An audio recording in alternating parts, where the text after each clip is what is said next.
اعوذ باللہ من الشیطان الرجیم، بسم اللہ الرحمن الرحیم۔ سورہ النور کا پارٹ 6 پیش کر رہے ہیں، شروعات کر رہے ہیں نمبر 4، موضوع اور مباحث۔ یہ تھے وہ حالات جن میں پہلے حملے کے موقع پر سورہ احزاب کے 6 آخری رکوع نازل ہوئے اور دوسرے حملے کے موقع پر یہ سورہ نور اتری۔ اس پس منظر کو نگاہ میں رکھ کر ان دونوں صورتوں کا ترتیب وار مطالعہ کیا جائے تو وہ حکمت اچھی طرح سمجھ میں آ جاتی ہے جو ان کے احکام میں مضمر ہے۔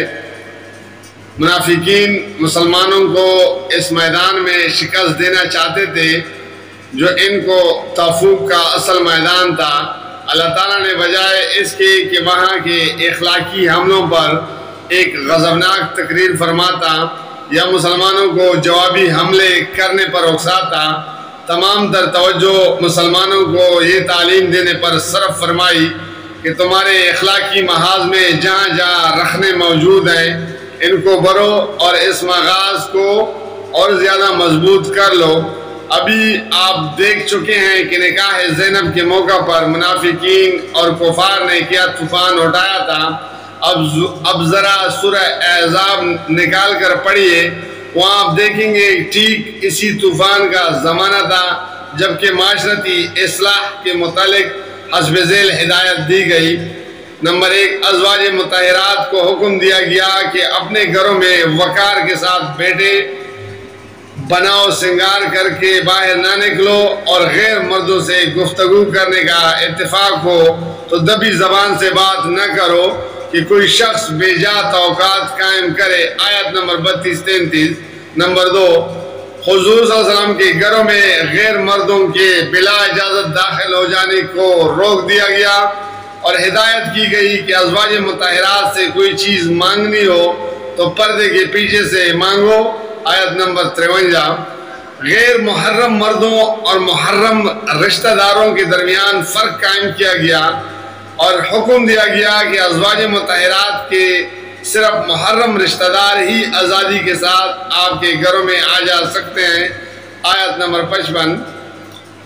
مسلمانوں کو بتایا گیا کہ نبی کی بیویاں تمہاری مائیں ہیں اور ٹھیک اسی طرح ایک مسلمان کے لیے ابداً حرام ہے جس طرح اس کی حقیقی ماں ہوتی ہے، اس لیے ان کے بارے میں ہر مسلمان اپنی نیت کو بالکل پاک رکھے۔ آیت نمبر 53 اور 54۔ نمبر 5، مسلمانوں کو متنبہ کر دیا گیا کہ نبی صلی اللہ علیہ وسلم کو اذیت دینا دنیا اور آخرت میں خدا کی لعنت اور رسوا کن عذاب کا موجب ہے، اور اسی طرح کسی مسلمان کی عزت پر حملہ کرنا اور اس پر ناحق الزام لگانا بھی سخت گناہ ہے۔ آیت نمبر 57-58۔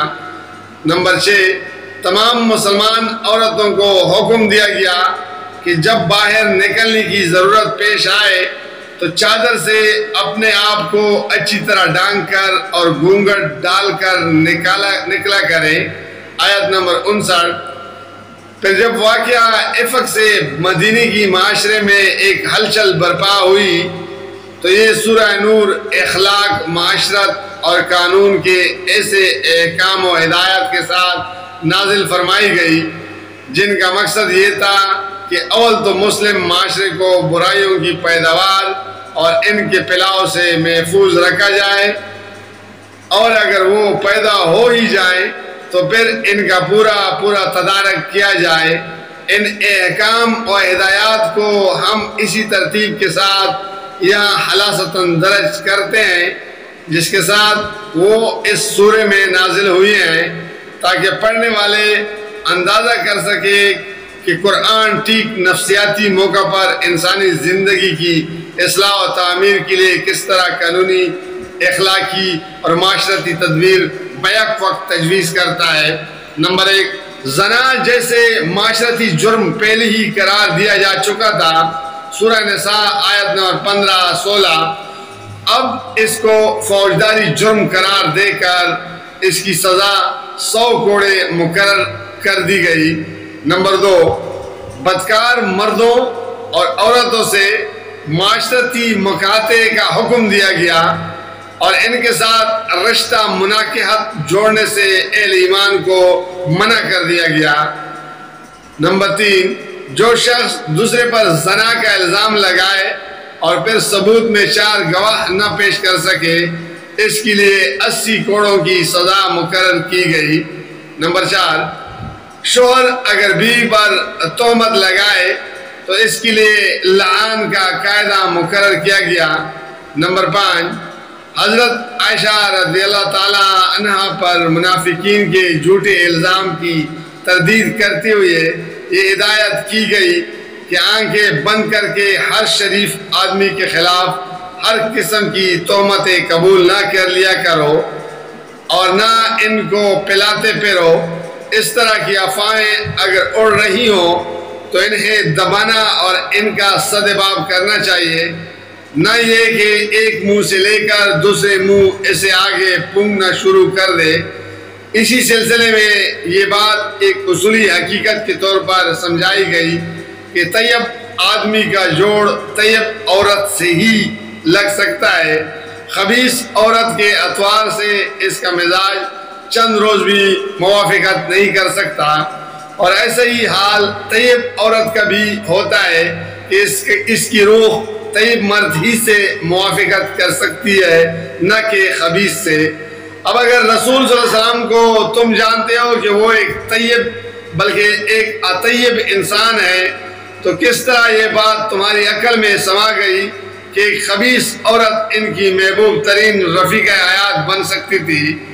جو عورت عملاً زنا تک کر گزرے، اس کے عام اطوار کب ایسے ہو سکتے ہیں کہ رسول اللہ صلی اللہ علیہ وسلم جیسا پاکیزہ انسان اس کے ساتھ یوں نباہ کرے؟ پس صرف یہ بات کہ ایک کمینہ آدمی نے ایک بیہودہ الزام کسی پر لگا دیا، اسے قابل قبول کیا، معنی قابل توجہ اور ممکن الواقعہ سمجھ لینے کے لیے بھی کافی نہیں ہے۔ آنکھیں کھول کر دیکھو کہ الزام لگانے والا کون اور الزام لگا کس پر ہے۔ نمبر 6، جو لوگ بیہودہ خبریں اور بری افواہیں پھیلائیں اور مسلم معاشرے میں فحش اور فواحش کو رواج دینے کی کوشش کریں، ان کے متعلق بتایا گیا کہ وہ ہمت افزائی کے نہیں بلکہ سزا کے مستحق ہیں۔ نمبر 7، یہ قاعدہ اور کلیہ مقرر کیا گیا کہ مسلم معاشرے میں اجتماعی تعلقات کی بنیاد باہمی حسن ظن پر ہونی چاہیے۔ ہر شخص بے گناہ سمجھا جائے جب تک کہ اس کے گناہ انگار ہونے کا ثبوت نہ ملے، نہ یہ کہ ہر شخص گناہگار سمجھا جائے جب تک کہ اس کے بے گناہ ہونا ثابت نہ ہو جائے۔ نمبر 8، لوگوں کو عام ہدایت کی گئی کہ ایک دوسرے کے گھروں میں بے تکلف نہ گھس جایا کریں بلکہ اجازت لے کر جایا کریں۔ جزاک اللہ، فی امان اللہ۔ اگلے حصے میں کل انشاءاللہ ملتے ہیں۔